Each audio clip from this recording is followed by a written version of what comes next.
hasil medis selalu normal, atau merasa seperti bukan diri sendiri. Bisa jadi itu gangguan yang sering diabaikan loh.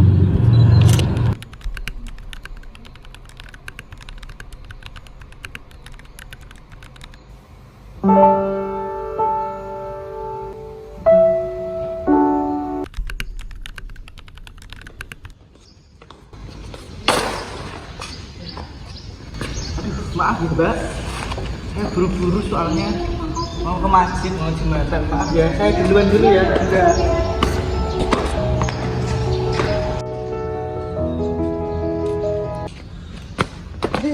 Gimana sih Mbak?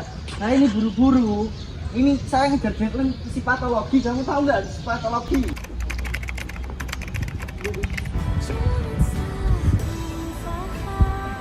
Apa ya?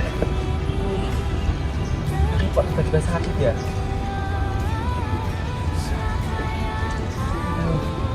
Apakah ini gara-gara cinta ditolak ya?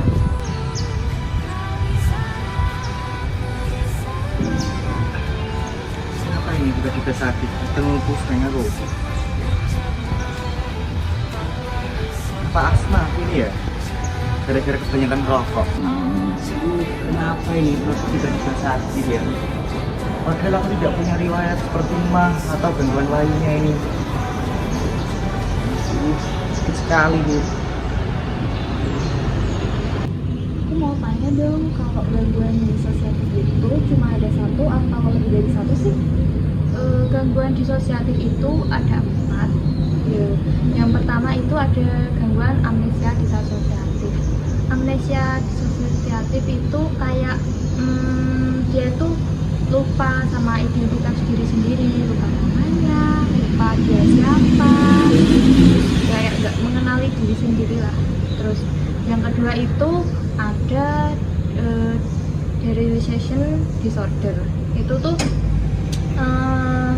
dia merasa bukan dirinya sendiri, kayak pandangannya terhadap hal-hal lain tuh kayak nggak nyata atau kabur. Terus yang ketiga itu ada DID. DID itu dia dalam satu dirinya punya lebih dari 2 identitas. Kayak bisa jadi dia punya 5 identitas dalam satu dirinya. Terus dia itu perubahannya cukup drastis, cepat, tanpa penyebab atau alasan. Tiba-tiba dia berubah jadi si A, berubah jadi si B, berubah jadi si C. Dan yang keempat ada disosiatif fugue. Disosiatif fugue itu dia lupa identitas diri sama informasi pribadi. Kayak tiba-tiba dia itu dari rumah jalan entah kemana jauh terus nggak bisa balik lagi. Lah pas jalan tadi dia itu udah beda kepribadian. Kalau boleh tahu penyebabnya itu apa? Penyebab disosiatif ini tuh bermacam-macam ya. Yang pertama itu dia ada trauma masa kecil, terus korban pemerkosaan, kekerasan, pelecehan seksual, atau bisa juga dia korban bencana alam. Di sini saya akan menjelaskan jenis-jenis gangguan somatoform dan gejalanya. Yang pertama, ada gangguan somatisi. Gejalanya yaitu adanya keluhan yang tidak dapat dijelaskan atas dasar keluhan fisik yang berlangsung selama 2 tahun. Yang kedua, tidak mau menerima penjelasan dari beberapa dokter bahwa tidak ada kelainan fisik yang menjelaskan tentang penyakitnya.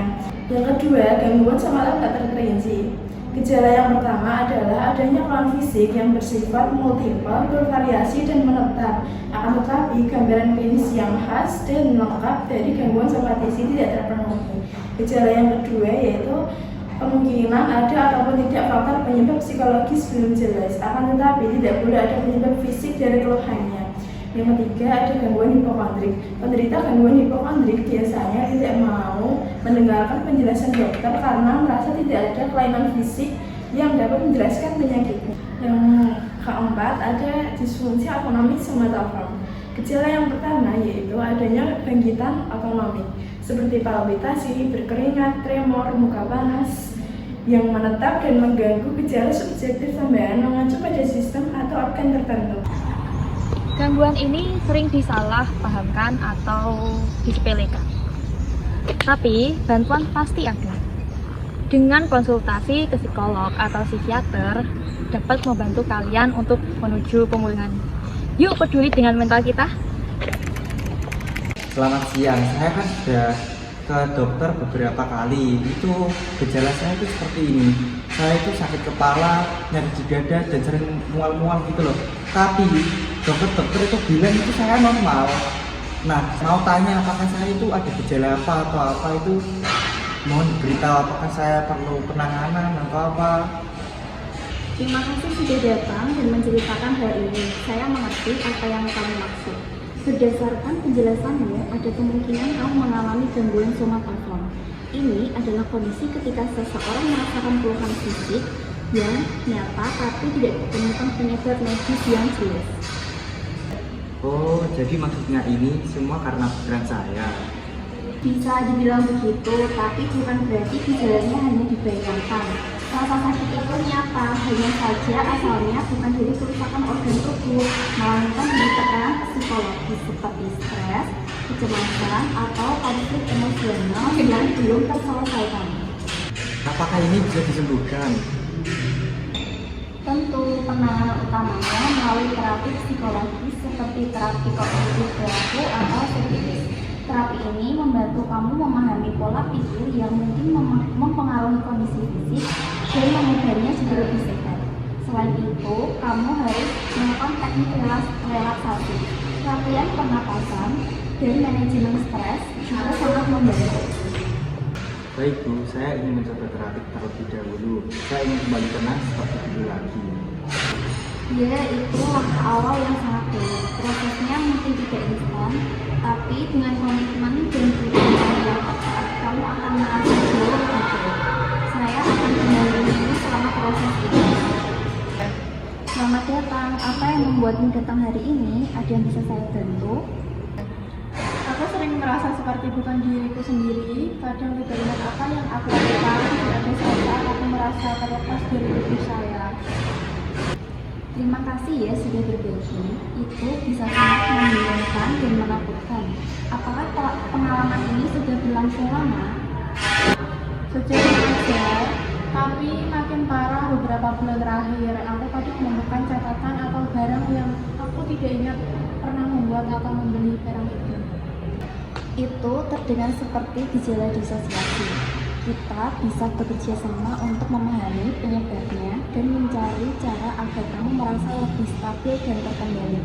Apakah kamu bersedia memulai proses terapi? Saya mau. Saya hanya ingin merasa utuh dan hidup normal. Itu langkah besar dan penting. Kita akan mulai secara perlahan membangun rasa aman dan mencoba mengenali apa yang memicu gejala pada dirimu. Kamu tidak sendiri dalam proses ini ya.